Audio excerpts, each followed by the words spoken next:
Hi friends, அனைவருக்கும் வணக்கம். நம்ம இந்த பதிவுகளில் என்ன பார்க்க போகிறோம் அப்படின்னு பார்த்தீங்கன்னா, முட்டை சாப்பிட்றதுனால என்னென்ன நன்மைகள் நம்மளோட உடம்புக்கு கிடைக்குது, இது சாப்பிட்றதுனால நம்மளோட உடம்புல ஏற்படக்கூடிய மாற்றங்கள் என்னென்ன அப்படிங்கிறத பற்றியெல்லாம் இந்த பதிவுகள் மூலம் நான் உங்ககிட்ட சொல்லணும்னு நினைக்கிறேன். அதுக்கு முன்னாடி நம்ம சேனலை மறக்காமல் சப்ஸ்கிரைப் பண்ணிவிட்டு பக்கத்தில் இருக்கும் பெல் ஐக்கானையும் கிளிக் பண்ணி வச்சுக்கோங்க. அப்போ தான் இது போன்ற ஆரோக்கியம் சம்மந்தமான வீடியோக்கள் உங்களுக்கு உடனுக்குடன் நோட்டிஃபிகேஷனில் வந்து சேருங்க.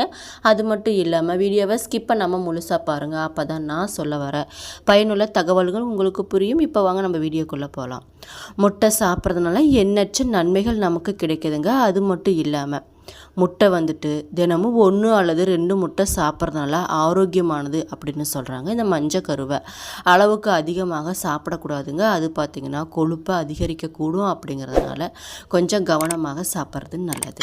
இந்த முட்டையில் பார்த்திங்கன்னா சுமார் 6 கிராம் புரதம் இருக்குங்க. இது பார்த்திங்கன்னா நம்மளோட தசை வளர்ச்சிக்கும் உடலோட ஆற்றலுக்கும் மிகவும் நல்லதாக இருக்குது. இதில் பார்த்திங்கன்னா நிறைய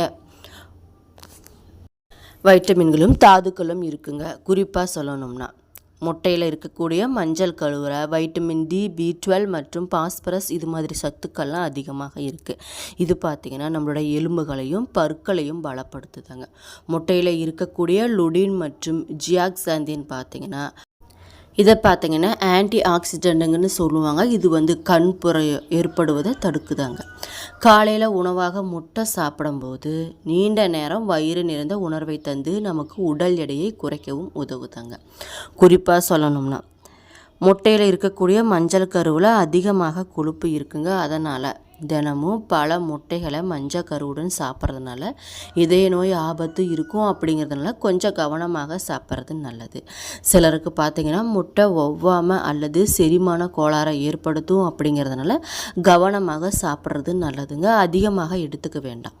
வேக வச்ச முட்டை ரொம்ப ரொம்ப ஆரோக்கியமானது. ஆனால் அதிக எண்ணெய் அல்லது வெண்ணெய் சேர்த்து ஆம்லெட்டு, புர்ஜி இது மாதிரியெல்லாம் சாப்பிடும்போது உடலுக்கு அதிக கலோரி கிடைக்கும் அப்படின்னு சொல்கிறாங்க. புரோட்டீன் சத்து அப்படிங்கிறது பார்த்திங்கன்னா நம்மளோட உடலுக்கு இன்றியமையாத சத்தாக இருக்குங்க. புரத சத்து பார்த்திங்கன்னா நம்மளோட தசைகளோட வலிமைக்கு உதவுதாங்க. ஒட்டுமொத்த ஆரோக்கியத்தை மேம்படுத்தவும் உடல் வளர்ச்சிக்கும் இந்த புரோட்டீன் பயன்படுதுன்னு சொல்கிறாங்க. அதனால தாங்க நாம் உடற்பயிற்சி செய்கிறவங்க அதிகமாக புரதம் நிறைஞ்ச உணவுகளை எடுத்துக்குவாங்க. அதுலேயும் முட்டை அவங்க அதிகமாக எடுத்து சாப்பிடுவாங்க. பொதுவாக புரத சத்து அதிகம் நிறைந்த உணவு அப்படின்னாவே முதல்ல நம்மளோட நினைவுக்கு வர்றது முட்டை தாங்க. அதனால தான் முட்டையை புரதங்களிலிருந்து ராஜா அப்படின்னு கூட சொல்லலாம்.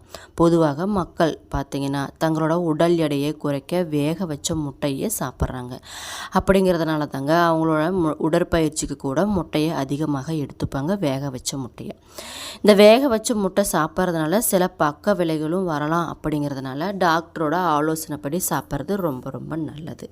குறிப்பாக சொல்லணும்னா எடை இழப்புக்கு வேக வச்ச முட்டை சாப்பிட்றது ரொம்ப ரொம்ப நல்லதுங்க. அமெரிக்காவில் பார்த்திங்கன்னா சமீபத்தில் வெளியிட்ட அறிக்கையின்படி என்ன சொல்லியிருக்காங்கன்னு பார்த்திங்கன்னா வேக வச்ச முட்டைகள், ஒல்லியான புரதங்கள், மாவு சத்து இல்லாத காய்கறிகள், தர்பூசணி, பெர்ரி, திராட்சை மற்றும் குறைந்த கொழுப்பு உணவுகள் இதெல்லாம் பார்த்திங்கன்னா நீங்கள் வேக வச்ச முட்டைகளை எடுத்துக்கும்போது இந்த உணவுகளையும் கண்டிப்பாக எடுத்துக்கொள்ளணும் அப்படின்னு சொல்கிறாங்க. நியூயார்க்கை சேர்ந்த உணவு ஊட்டச்சத்து நிபுணர் பார்த்திங்கன்னா என்ன சொல்கிறாருன்னா, இந்த டயட் முறையில் மக்கள் ஸ்டார்ச் இல்லாத காய்கறிகளுடன் 2 முட்டை அல்லது பழங்களை தங்களுடைய காலை உணவாக எடுத்துக்கலாம். அதே மாதிரி மதியம் மற்றும் இரவு உணவுக்கு வேக வச்ச முட்டை அல்லது மெலிந்த புரத உணவுகளை சாப்பிட்றது ரொம்ப ரொம்ப நல்லது அப்படின்னு சொல்கிறாங்க. குறைந்த கார்போஹைட்ரேட் இருக்கக்கூடிய உணவுகள் என்னன்னு பார்த்தீங்கன்னா குறைந்த கார்போஹைட்ரேட் இருக்கக்கூடிய உணவுகள் பார்த்திங்கன்னா நம்மளோட உடல் எடையை குறைக்க உதவி செய்யுமாங்க. இருந்தாலும் இந்த குறைந்த கார்போஹைட்ரேட் இருக்கக்கூடிய உணவு பார்த்திங்கன்னா இந்த டயட் முறை சாப்பிட்றதுனால உங்களோட உடலுக்கு சீரான ஊட்டச்சத்து வழங்காது. நீங்கள் வேக வச்ச முட்டை சாப்பிட்றதுனால உங்களோட உடல் எடையை குறைக்க நினச்சா ஆரம்பத்திலேயே எடை இழப்புக்கு நல்ல மாற்றம் கிடைக்கக்கூடியதாக இருக்குங்க. குறிப்பாக சொல்லணும்னா நீண்ட காலத்திற்கு ஒரு சிறந்த முடிவை பெறுவது கடினம் அப்படின்னு சொல்கிறாங்க ஊட்டச்சத்து நிபுணர்கள்.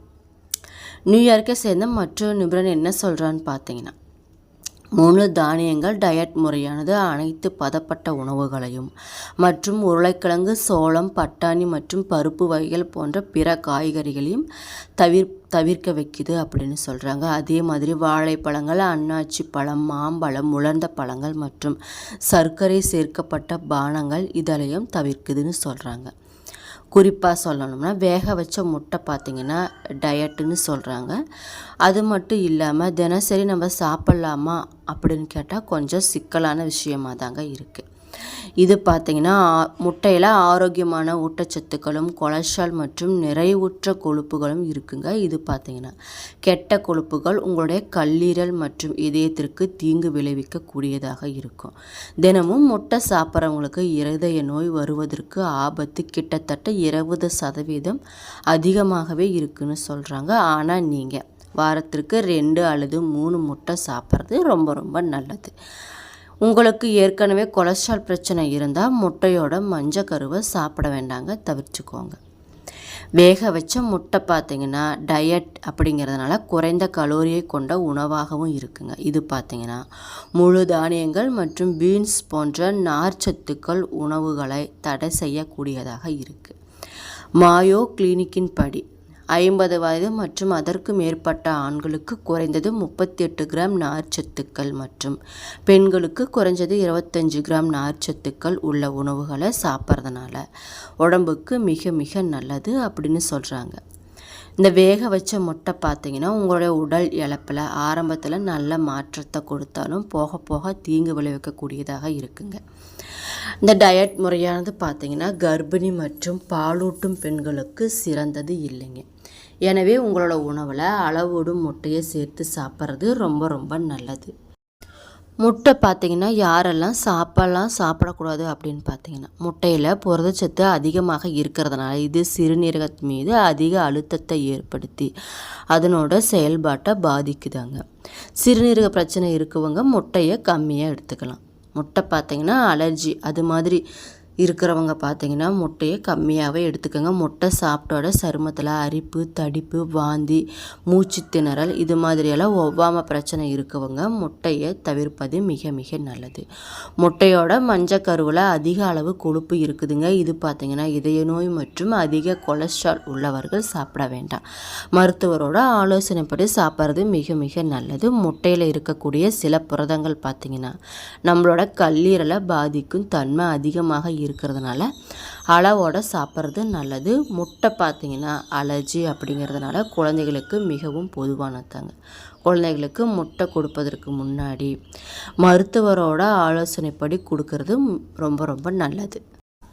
இந்த முட்டை பார்த்திங்கன்னா குறைந்த கலோரிகள் அதிக புரதத்தை நமக்கு கொடுக்குதுங்க. இது உடல் எடையை குறைக்கவும் உதவுது. முட்டையில் பார்த்திங்கன்னா இருக்கக்கூடிய அமினோ அமிலங்கள் நம்மளோட தூக்கத்தை தூண்டும் தன்மை இருக்கிறதுனால ஹார்மோன்களை சீராக வச்சுருக்க உதவுதாங்க. நைட் டைமில் சாப்பிட்லாமா அப்படின்னு கேட்டால் நைட் டைமில் செரிமானம் மெதுவாக இருக்குங்க. அதனால் அஜீரணம் மற்றும் வாயு கோளாறு இருப்பவங்க நைட்டில் முட்டை சாப்பிட்றத தவிர்த்துக்கோங்க. எண்ணெயில் பொரித்த முட்டை அல்லது அதிக மசாலா சேர்த்த முட்டையை நைட்டில் சாப்பிட்றதுனால நெஞ்செரிச்சலை ஏற்படுத்தலாம். அப்படிங்கிறதுனால கவனமாக இருப்பது மிக மிக நல்லதுங்க. குறிப்பாக சொல்லணும்னா மஞ்சள் கருவில் இருக்கக்கூடிய வைட்டமின் டி மற்றும் ஆன்டி ஆக்சிடென்ட்கள் பார்த்திங்கன்னா உடலுக்கு மிகவும் நல்லது. ஒரு மஞ்சள் கருவில் சுமார் 185லிருந்து 270 மில்லிகிராம் வரை கொலஸ்ட்ரால் இருக்குங்க. இதனால் ஒரு நாளைக்கு 1லிருந்து 2க்கு மேலே முட்டை சாப்பிடக்கூடாது. சர்க்கரை நோய், இதய நோய் இருப்பவங்க பார்த்திங்கன்னா அல்லது மாரடைப்பு பாதிப்பு பிரச்சனை இருப்பவங்க மஞ்சள் கருவை சாப்பிட்றது நல்லதில்லை அப்படின்னு சொல்லிட்டு ஆய்வுலேயே சொல்லியிருக்காங்க. அதனால் மஞ்சள் கருவை சாப்பிட்றத தவிர்த்துக்கோங்க. வெள்ளை முட்டை சாப்பிட்றது ரொம்ப ரொம்ப நல்லது. முட்டையோட மஞ்சள் கருவில் பார்த்திங்கன்னா அதிக கலோரிகள் மற்றும் கொலஸ்ட்ரால் அதிகமாக இருக்குங்க. இது பார்த்திங்கன்னா அளவுக்கு அதிகமாக சாப்பிட்றதுனால நம்மளோட உடல் எடை அதிகரிப்பு, இரத்த கொழுப்பு சத்து உயர்வு மற்றும் இதய நோய் பாதிப்புகளுக்கு வழிவகுக்கும். அப்படிங்கிறதுனால கவனமாக சாப்பிட்றது நல்லது. குறிப்பாக சொல்லணும்னா ஒரு முட்டையில் மஞ்சக்கருவில் சுமார் 200 மில்லிகிராம் கொலஸ்ட்ரால் இருக்குங்க. இது தினமும் பல முட்டைகளை மஞ்சக்கருவுடன் சாப்பிட்றதுனால கெட்ட கொழுப்போட அளவை உயர்த்தக்கூடும். அப்படிங்கிறதுனால கவனமாக சாப்பிட்றது நல்லது. குறிப்பாக சொல்லணும்னா கொழுப்பு சத்து மற்றும் கொலஸ்ட்ரால் அதிகரிப்பால் ஏற்கனவே இதய கோளாறு பிரச்சனை இருக்குவங்க மஞ்சக்கருவை தவிர்ப்பது நல்லது. வயதானவர்கள் அல்லது குறைந்த உடல் உழைப்பு உள்ளவர்களுக்கு மஞ்சள் கருவை முழுமையாக செரிமானம் செய்வதில் சிரமம் ஏற்படலாம். அப்படிங்கிறதுனால மஞ்சள் கருவை கொடுக்கறத தவிர்த்துக்கோங்க. முட்டையில் இருக்கக்கூடிய சில புரதங்கள் பார்த்திங்கன்னா சிலருக்கு ஒவ்வாமை ஏற்படுத்தும். அப்படிங்கிறதுனால மஞ்சள் கருவை சாப்பிட்றதும் நல்லதில்லை. நன்றி.